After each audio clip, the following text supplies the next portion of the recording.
Inside this video, I'm going to show you how to work towards your first unassisted chin-up. Why would you want to work towards an unassisted chin-up? In my opinion, the chin-up is a perfect display of power or overall strength versus body weight ratio. If you're carrying an extra 5 or 10 kilos, it's going to really show on this move in particular. So if improving your body composition and improving your strength is one of your goals, then the chin-up should definitely be on your radar. I'm going to show you the tools that you need in your toolbox to be able to perform an unassisted chin-up. I'm going to show you how to use these properly because they are often misused, and I'm going to show you how to progress with them. So stay tuned while I take you through this unassisted chin-up tutorial. So what we have here is essentially an anti-gravity device. Whenever we're lifting, we're often lifting against the force of gravity, which pulls in a linear direction straight down. Unless we're using pulleys, that's what we're working against. Now, in the chin-up, your biggest enemy is gravity pulling you down. These bands are going to alleviate that gravitational pull and allow you to really nail the form with your pull-up without having all of that extra load that kind of makes that hard. Now, the thing with pull-ups is they're very specific. You can have a really strong lat pull down, you can have a really great and efficient kipping pull-up, but most of the time that stuff doesn't actually translate over to a strict pull-up. So to be able to achieve an unassisted pull-up, you're going to need to really train in that strict form to achieve it. Now, before we get into how to actually perform the move, I want to show you how to progress with bands. You'll notice that each band is a little wider than the next. The width of the band directly cross-relates to how much resistance it gives you. The thicker band being the band that takes off the most weight. So as you could imagine, when you first get started, you'll need a pretty thick band. You can pair these bands up. As you can see here, if you've got a red and an orange, then that's going to give you quite a lot of help. Some people, they need all three, right? But as you go along in your chin-up journey, you will gradually reduce the total width to take away the extra help. As you get stronger, you won't need as much help. So the way in which we do this is, for example, if we start with all 4 bands, that's quite a lot of help. You can take the pink away. That would be one progression. Now, each band gets a little bit thicker, so you don't want to keep taking bands away, otherwise you're going to be making huge jumps. So here, if we take away the pink, right, we can then take away the the yellow, but then add the pink to the orange, right, and then take the pink away again. In this case, you might take away the orange and bring back the yellow, right, and then you would take away the yellow to bring back the pink, and take the pink away, and then you would go from the red to the orange, right, and then you would go from the orange to the yellow, and the yellow to the pink. Now that there is your best case scenario. You can do that every week, but chances are you're not going to be able to do that every week. So you will see in the next half of this video the 8 cues that I use to nail the chin-up. Now each of these 8 cues are an area for improvement. It might take you 8 weeks on one band to nail all 8 cues.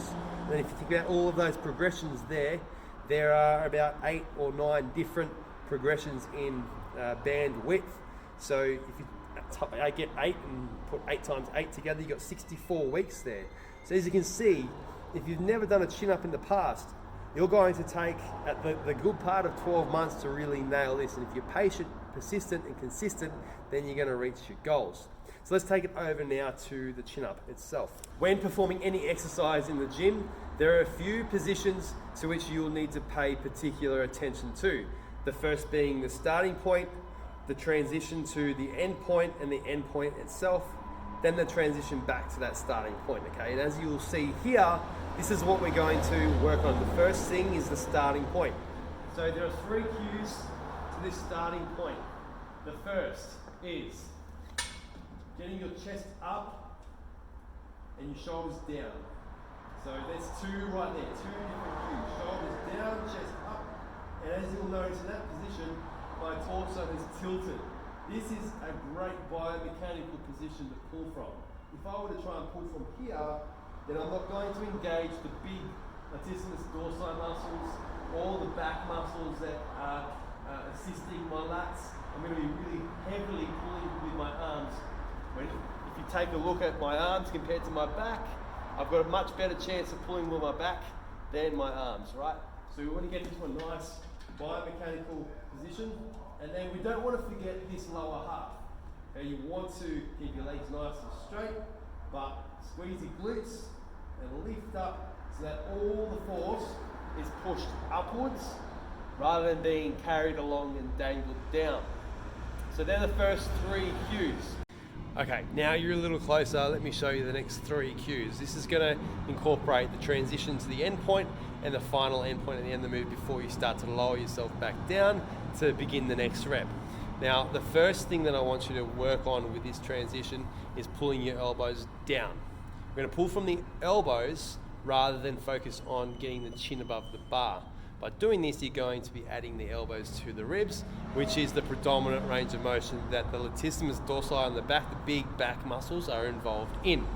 We're going to also focus on keeping this band as tight to the body as possible, and I'll show you what that looks like when you don't do it so you can see the difference.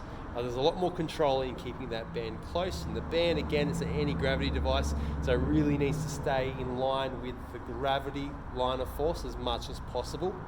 And then at the top, we're going to really make that rep stick, which is really important for back training if you want to activate and really strengthen those back muscles.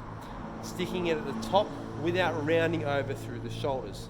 So you won't see it when I'm up there, but what we want to avoid is this position here, where we've pulled up far enough, but then we've tried to kind of get a little bit higher just to get our chins over the bar. Your limb length will determine whether or not you'll get your chin up. And I've seen people do chin-ups who have never really ever gotten their chin up above the bar because they've had too long a forearm. Where on the other example, someone with a shorter forearm will be able to much easier get their chin over the bar. Okay, let's have a look. So transition time. Keeping in mind that we've got our shoulders up, shoulders down, chest up. Okay, glutes engaged, and then from there pulling down from the elbows, making that rep stick at the top. Band is nice and close, then down. If that band wasn't close, you'd be up here, right, and then you'd be kicking to get up. And that just places uneven tension on the muscles, and therefore the muscles don't actually get an opportunity to get stronger. So now that we've gone over those 3 cues, we've got 2 cues left. The lowering phase of every rep, and this applies to anything in the gym, will determine the next rep. So if you lower with care, you'll be set, ready to go for your next rep. And at the bottom of the rep, or when the first rep is completed, and every subsequent rep after that, you have an opportunity to reset.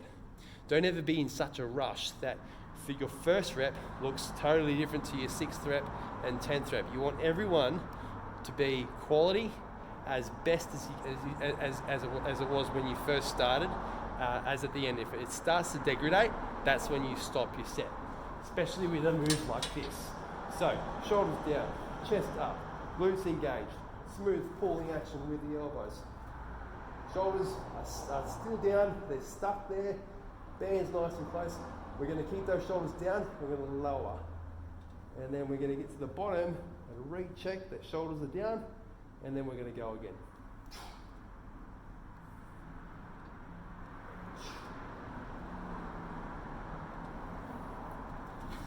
And that there is how you perform a chin up and how you work towards your first unassisted chin up.